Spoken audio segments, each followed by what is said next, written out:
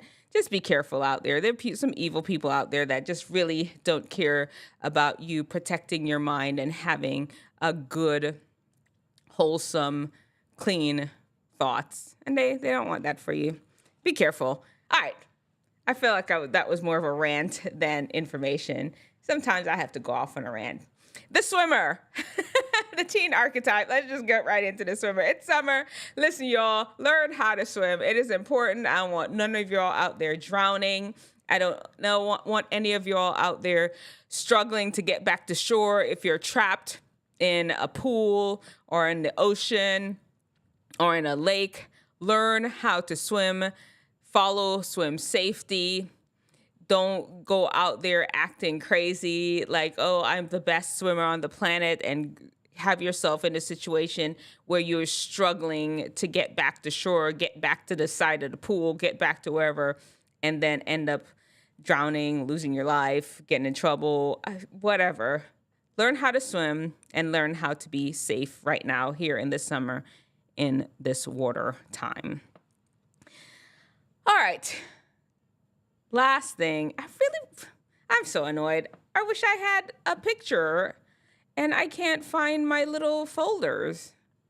I need to make sure I find them before I start this stream. I will make sure I find them before I start the stream. All right, we're wrapping up now. We're at Frontal Lobe Training. And this is where I tell a story about my own life so you can learn a lesson. And wise people know how to learn from other people's mistakes and not their own. Let me see what we got. Cartoons are supposed to be idealized depiction. Boys are strong, superior heroes. Women are super moms to be. Okay. Thank you. Well, some of these people idealize those cartoons in ways that are a little vile. I ain't gonna lie. Anyway, all right. At least that's how I feel sometimes when I see this. And maybe I'm just hypersensitive to some of these things now because it's just annoying. Okay.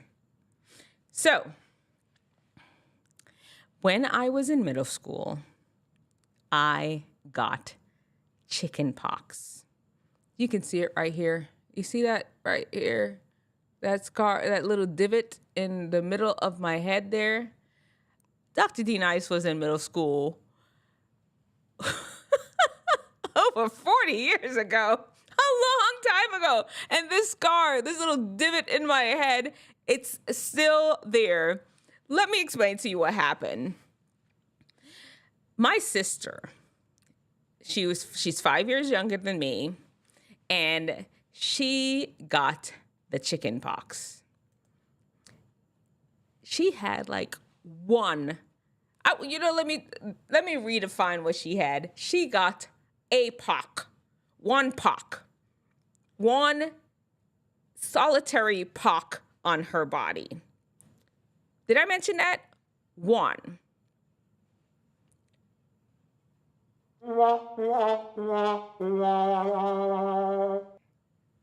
That's not sad. I just had to pay that thing. She got one pock. Okay, I'm like, cool, no problem. She ended up with the chicken pock, and my brother, because we're all in the same house, my brother, he got 7 pocks, little bumps, just one here, one here, one there, one there. And, I thought I was home free. My immune system is better than y'all's. I am not getting this thing. And then I got one little pock that popped up, and then 2, and then 3, and then 4, and then 5, and 6, and 7, and 8, and 9, and 10, and the pocks were just popping out on my skin. As soon as one came, another one was right behind it. I had it in my scalp. Do you understand me? These weird little bumps in my scalp. They were all over my face, all over my shoulders, my chest. I was just a spotted polka dot absolute mess. I had the chicken pox. My sister, the one that brought it home, she got a pock. And I looked like I was having leprosy. How many of these little chicken pox, little pox mark were all over my body?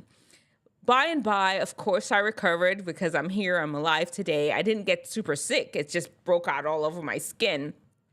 When I went back to school, I was polka dot because I have this weird skin that I'm a light skin-ish woman, a brownish skin, but any mark on my skin stays dark.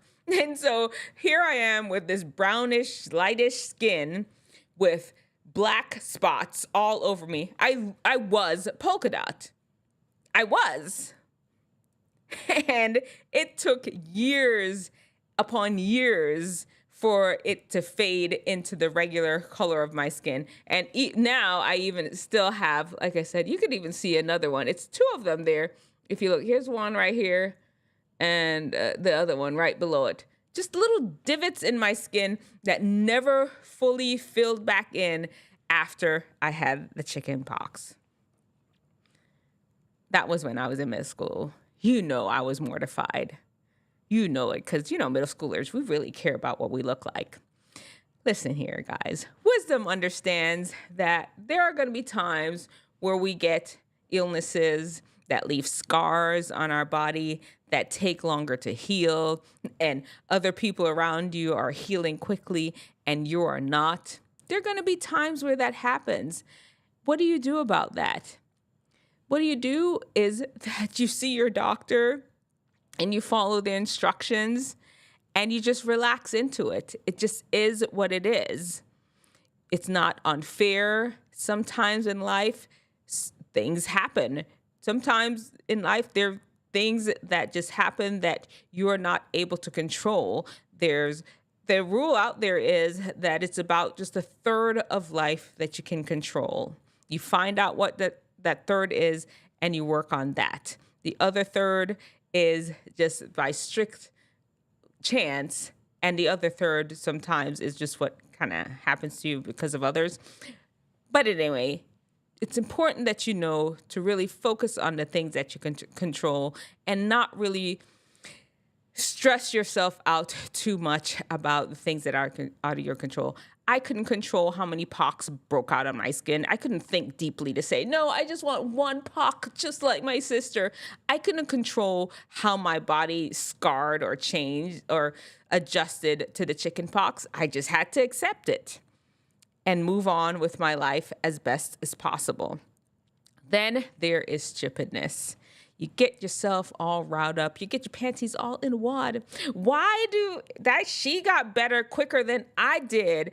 I didn't even bring this home. You spend so much time being mad and upset that your life, your illness, your sickness is not working out the way somebody else's did, or that you even end up being sick at all, that it makes you even sicker. Don't do that. Lean into it, accept it. If you need to see a doctor, you see them and follow the recommendations. And just, there's some things that are out of your control. Anyway, there you have it. Wisdom and stupidness. Choose wisdom. Remember, show me your brightest, show me your best, show me the latest guru. God's wisdom lets theirs look like stupidness. All right, let's see what we got here. Chicken pox, or as they say in South Park, chicken herpes. See? Oh man, let's see. Disease is like pain. It's just weakness leaving the body. Scars are like tattoos. There is a story behind each one of them. Yeah, I got a story behind this. There you go. My sister with one pox and me with 600 million. It's just ridiculous. Have y'all had the chicken pox before? Let me know in the comment section below. I know I don't see many chicken pox as a doctor. Of course, I don't see children. You know, I only see adults. And I don't know. My kids never got the chicken pox. Do people get chicken pox anymore these days? I know there's a immunization. So I guess it's just not one of those things that people get anymore. Yes, every variety. I'm sorry. Do you have any scars left over from it? Yeah, got my little 2 dents in my forehead to show for my bout with chicken pox. What else we have going on, guys? I dodged the bullet. Oh, thank goodness. But be careful now because, well, not necessarily. If you've never had it before, if you've never had it before, then no, you're not able to have the shingles. But there's some people that may have had like and I'm sorry, my brain, it's late in the evening, like a subclinical where you never really had full symptoms, but you did have it. And the disease lies dormant until either you're older or your immune system just not working anymore, and you get something that's called the shingles. And shingles are just painful, like all get out. I've never had it. I've had a bunch of patients with it, and they just have a terrible time. No scars. I use cocoa butter. Yeah, I was rubbing cocoa butter on myself like it was nobody's business. It ain't work. It didn't work for me, or maybe I wasn't rubbing it right. Whatever the case may be, it just is what it is. It was many years ago. All right, fellas, I think we're going to wrap it up right now. Did y'all have any questions? Anything y'all wanted to go over? Did y'all have any addition to how to go from boring to interesting? Any tips y'all want to throw in there for the people watching? Teach them how to be a little bit more interesting. If you do, just put it down there. And we're going to end up with our usual prayer. Let me pull it up here. I should have it memorized by now. And most of the time I do. I just don't want to mess it up because the words are so beautiful. So beautiful and strange. I come here to learn how to be more interesting. Well, there you have it. There are I could think of tons more, but those are the good places to start. Absolutely. All right. Any special prayers in the comment section? Y'all have any special prayers? I'll read this, and if you have any, just put them down there. Here we go. The Lord bless you and keep you. The Lord make his face to shine upon you and be gracious unto you. The Lord turns his face towards you and give you peace. May the Lord watch between me and thee while we're absent one from another. Amen. Thank you all so much for coming in. I appreciate you.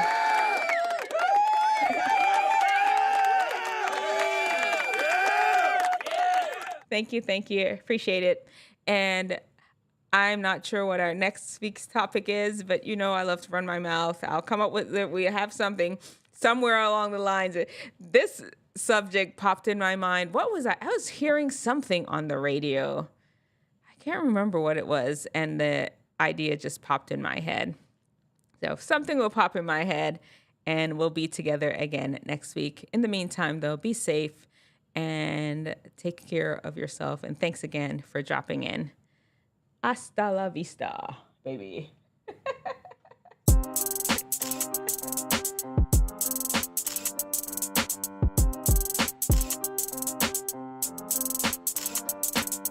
Wisdom teething lend me your ear. Dr. D Nice and FOUNT is here for the day. Want wisdom? We've got you. Wellness? We got you. Ears? You got two. Bones? It's got 3. Chambers? 4. In your heart for doing right? 5. Keys, your game's all tight. FOUNT. Get your mind right and your body tight. Get your mind right and your body tight.